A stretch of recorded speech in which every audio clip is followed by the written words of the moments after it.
Afternoon YouTube.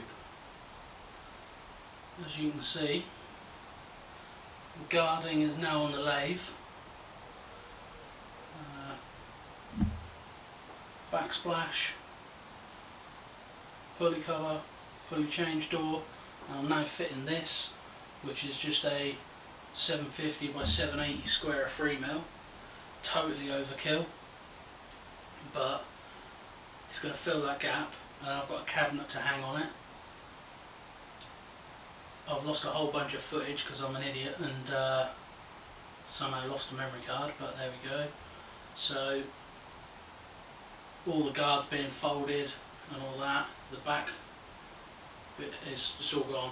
Never mind, I'm sure you lot aren't really that bothered, but I'm now riveting this back plate on. That'll get riveted on, the cabinet will mount on, and I'll have somewhere to put my tool in. I'll bring you over for a look over here. So this is just a cover, goes around the pulleys. Aluminium door with a bit of piano hinge. It's all just stuff I had kicking around. I got really lucky with this is some 1mm thick mild sheet. Place over the road does laser cutting, and they were cut out from a big sheet, so I got a few of those. I've got a couple more, but yeah, so I've got enough room to get to this, get all my pulleys changed, and then I'll have some sort of nut or something on there, a handle, just to hold it shut. And then I'll probably put up on the top here, there's nothing there, I'll probably put a top cover on once it's all done. Yeah, it's coming along. It's well overkill for a Boxford lathe bench, but I've quite enjoyed building it, to be fair. Plates all riveted on. This is my little cabinet, bargain off of Facebook, which is why I ended up putting this plate here. I was just going to leave that open. As you can see, ideal for keeping lathe tooling in and various bits and pieces. This door on the side, it can't go right to the edge because the doors are 100mm I think wide, so obviously the door's got to be slightly set back to have the bench that far.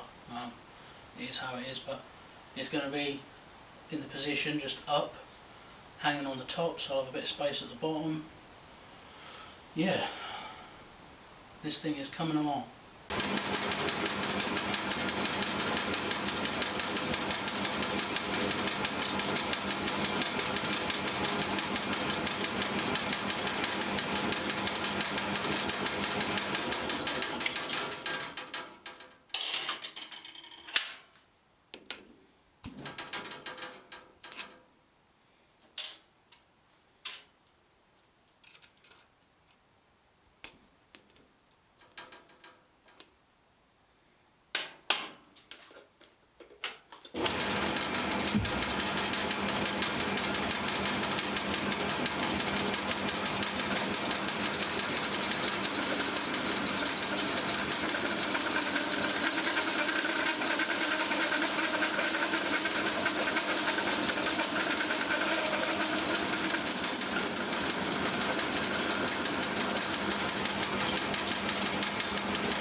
Just trimmed a couple of cap heads down.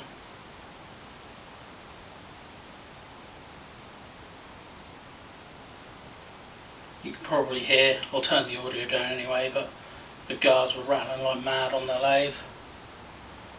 I need to work on some I ain't got nothing holding the door shut, I just need it to turn. There we go. Lathe cabinet mounted.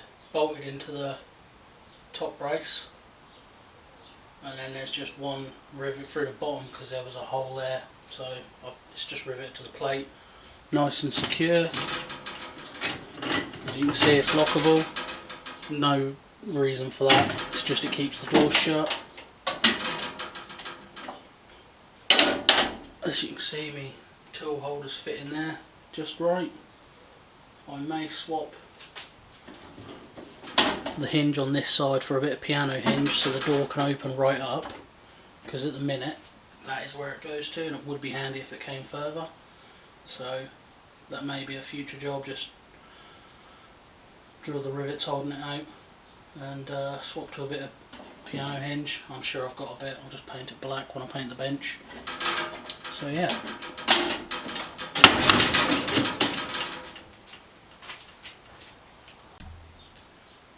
I think that pretty much is it. There'll be a few little additions, like I said. I'll put a plate on the top over here.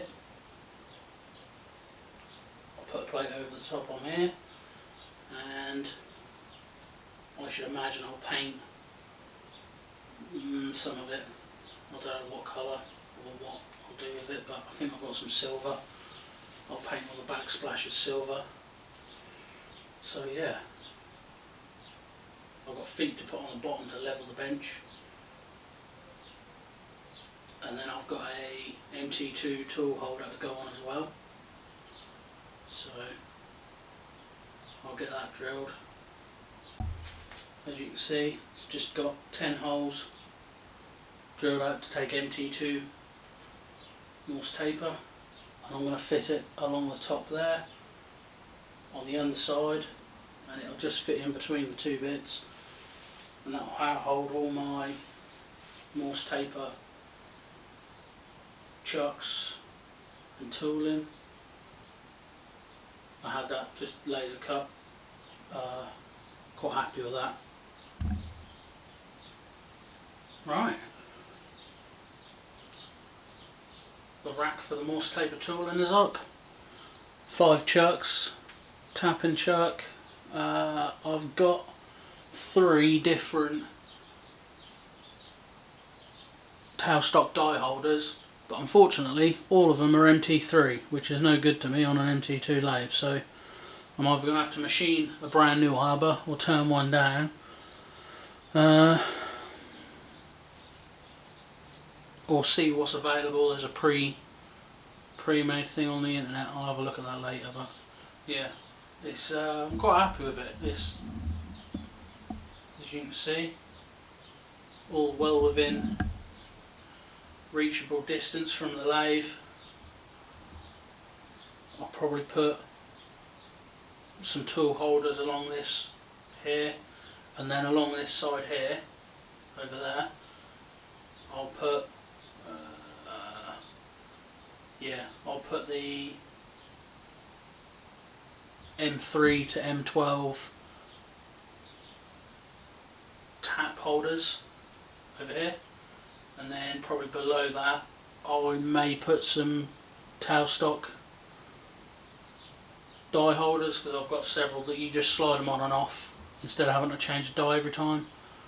And then I've got a few slots spare up there. One's just got the chuck key and that fits the chuck. Yeah, it's coming along. Really happy with that. I think the next thing is going to be either painting it, or I've got to figure out some sort of camera mounting system. So, but yeah, I'll leave it there.